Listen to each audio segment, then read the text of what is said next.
মৌমিতা শুকনির থেকে সবাইকে সুস্বাগত। তোমরা সবাই কেমন আছো? আশা করি সকলেই ঈশ্বর কৃপায় ভালো আছো, আর আমরা ভালো আছি।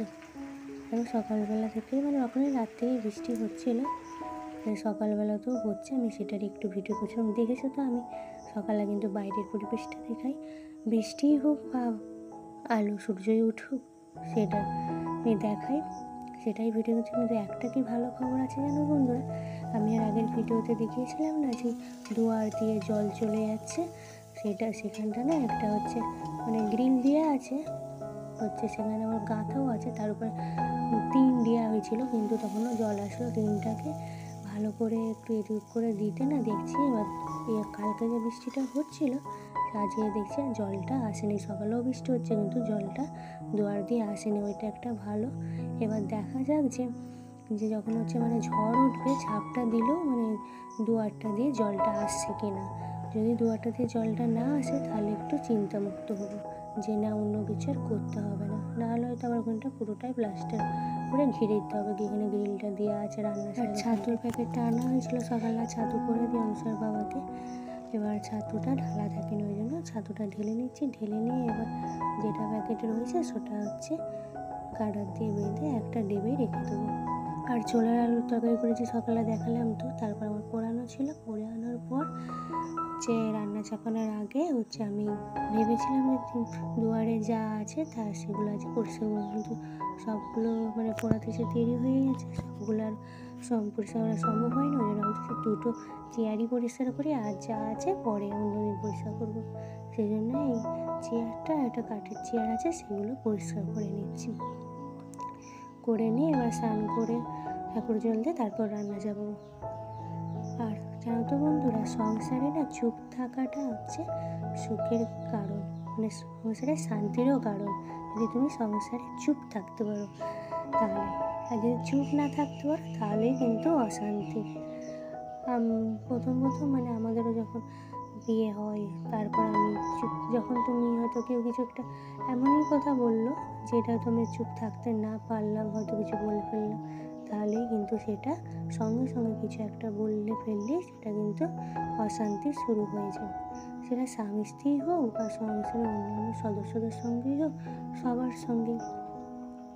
কিন্তু ওই সময়টাই যদি আমরা চুপ থাকতে পারি, হয়তো ধরো স্বামী রেগে হয়তো কিছু কথা বলছে, হয়তো এমনও কথা বলছে যেটা হয়তো চুপ থাকা যায় না। আমি পারতাম না প্রথম চুপ থাকতে, তো আমিও তখন বলে ফেলতাম।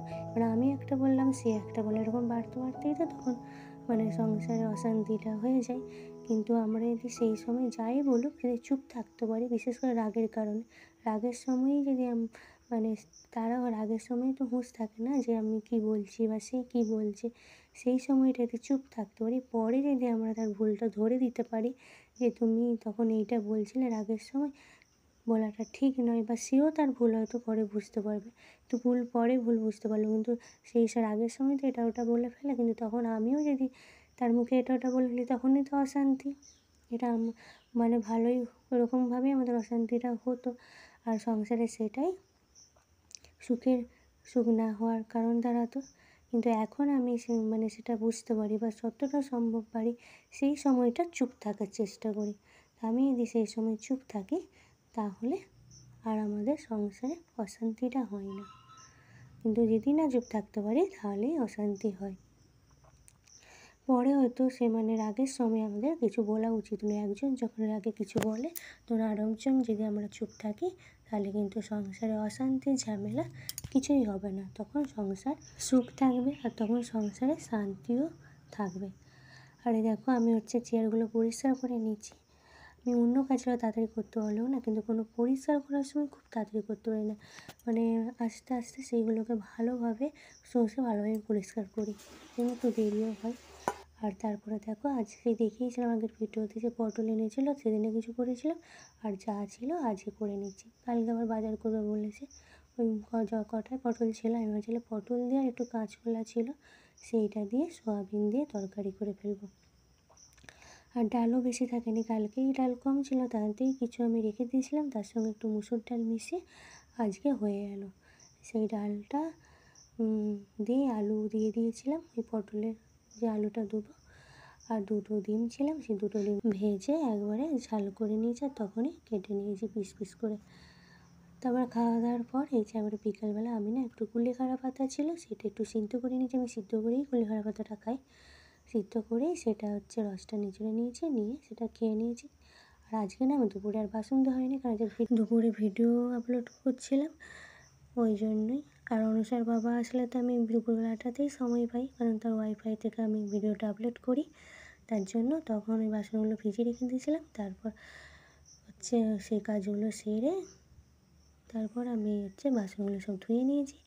অনুসা একা তুলতে গেলে তো বেশি জোরে ধুলাতে হয় না, ওই জন্য বলছে মা ধুলিয়ে দাও, ওই জন্য ওকে আমি ধুলিয়ে দিচ্ছি। জোরে জোরে বলছে আমাকে জোরে জোরে করে ধুলিয়ে দাও, ওই জন্যই ওকে জোরে জোরে ধুলিয়ে দিচ্ছি। তবে আমাদের ওই যে চুপ থাকাটা বললাম না, আমাদের কিন্তু সহ্য ক্ষমতা ধৈর্য আমারও ছিল না। আস্তে আস্তে সেই সহ্য ক্ষমতা ধৈর্য ক্ষমতাটা যত আমি বাড়াতে পেরেছি ততই আমার সংসারে শান্তি এসেছে, সুখ এসেছে। কিন্তু যখন আমি পারিনি তখন কিন্তু সংসারে ভালোই অশান্তি হতো। ধৈর্য এবং সহ্য ক্ষমতা আমাদের রাখতে হবে, সেটা স্বামীই হোক বা অন্য সদস্যদের সঙ্গেই হোক। কারণ তুমি যদি বড়দের কারোর সঙ্গেও যদি আমরা সেটা হচ্ছে প্রতিবাদ করি, কিন্তু বলে তখন বলে মুখে মুখে কথা বলে, তাই না? বলে তো, কিন্তু আমাদের চুপ থাকাটাই কিন্তু সংসারের শান্তি। কারণ সে যদি ভুল করে সে বড় হলেও সে বুঝতে পারবে যে হ্যাঁ আমি এটা ভুল করেছি, বা এটা বলে আমি এটা ভুল করেছি। আর আমাদের যদি দোষ থাকে সেটা তো আমাদের মুখ বুঝে তো শুনেই নিতে হবে। আর যদি নাও থাকে সেটা যদি আমরা শুনে নিই, সেটা খারাপ কিছু হবে না, সংসারে সুখী থাকবে, শান্তি থাকবে। আমি এটা বুঝতে পেরেছি, আমি এটা করি এবং আমার সংসারে এখন দেখি ঝগড়াটা তেমন আর হয় না, শান্তিটা আছে সংসারে। আর দেখো আমি হচ্ছে 2-3 দিন চুল রান্নার সময় পাইনি, সব দিক দিয়ে কাজ সামলাতে গেলে আমি নিজের যত্ন তো করতে পারিনি, সেই যত্নটা থাক, চুলটাও আমি আঁচড়ানো না, সব প্রত্যেক দিন সময় পাই না। এই 2-3 দিন পর এই আজকে চলে গেছি, কত চুল উঠছে। আর চুলটার গোছাটা ছিল, কিন্তু এখন আমি যে চুলটা যত্ন করতে পারি না, চুলটা লম্বাই আছে কিন্তু গোছাটা না কমে যাচ্ছে। দেখালাম তো যে চুলটা কেমন উঠছে। আমি চুলটা এনে পর অনুষ্ঠ আবার একটু চুলটা বলছে আমি আঁচড়ে দিয়েছি, আঁচড়াবে একটু তাহলে তুমি। আর ওই যে বলে একটু নাচে, আমি ভিডিও করার জন্য আমি নাচছে ভিডিও করছি। তারপরে যে সন্ধ্যেবেলা আমি প্রার্থনাটা করে নিচ্ছি। প্রার্থনাটা আমি মোবাইলে চালিয়ে প্রার্থনাটা করি, কিন্তু প্রার্থনা যে হচ্ছে আমি ভাবছি যদি দিই যদি আমার কপিরাইট চলে আসে, ওই জন্য না আমি প্রার্থনাটা যে বলছে সেটা আমি আর দিইনি ভয়েতে। তারপরে সন্ধ্যেবেলা আমার সঙ্গে একটু চাউমিন করে দাও, নিরামিষই চাউমিনই করছি। সোয়াবিন দুপুরবেলা তরকারি করেছিলাম না, সেই সোয়াবিন একটু রেখে দিয়েছিলাম, সোয়াবিন দিয়ে আর আলু দিয়ে টমেটো দিয়ে করে দিচ্ছি। কারণ চাউমিনটা করার পর আমাকে আবার রুটি করতে হবে, ওই জন্য যা আবার আলাদা করে আলু ভেজে সময়টা আমার আজকে নেই, সেই জন্য দুপুরে সোয়াবিন আর আলু দিয়েই টমেটো দিয়ে যে করে দিচ্ছি। আর লাস্টে একটু গরম মশলা দিয়ে একটু প্রথমটা তুলে দিলাম, কারণ গরম আছে তো বলছে আমাকে দাও দাও, ওই জন্য কিছুটা তুলে দিয়েছি, তাড়াতাড়ি ঠান্ডা হয়ে যাবে। আমি বলছি আগে এটা খেয়ে নাও, তারপরে আবার দেব, তারপর আবার রুটি করে নিলাম। শুভরাত্রি বন্ধুরা, এখানেই ভিডিওটা শেষ করছি। সবাই ভালো থাকবেন, সুস্থ থাকবেন। ভিডিওটি ভালো লাগলে লাইক কমেন্ট শেয়ার করবেন।